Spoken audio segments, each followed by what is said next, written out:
जो अंतर्यामी है।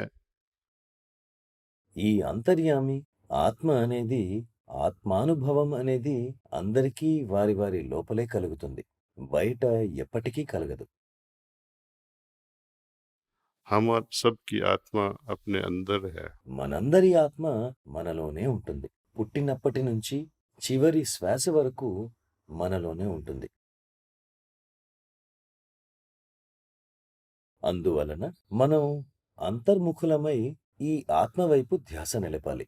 కానీ మనం కనీసం ఒక్కసారి కూడా ఇందుకు కృతజ్ఞత తెలపలేదు. మీరు ఎప్పుడైనా మనలో కొలువై ఉన్నందుకు భగవంతునికి ధన్యవాదాలు తెలిపారా?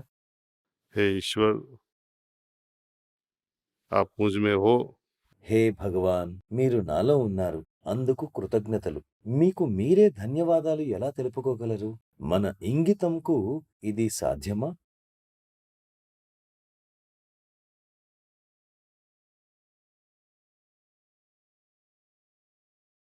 వారికి ధన్యవాదాలు చెప్పలేం కానీ, హృదయంలో ఒక భావన ప్రకటించాలి. क्या बोलेंगे उनको भाव प्रकट करके जिनके बिना हम जी भी नहीं सकते। ఈ భావ ప్రకటన ఎలా చెయ్యగలం? ఎవరు లేకపోతే మీరు జీవించి ఉండలేరు. ఆయన ఉనికినే మీరు ప్రశ్నిస్తుంటే ఇది ఎలా సాధ్యం?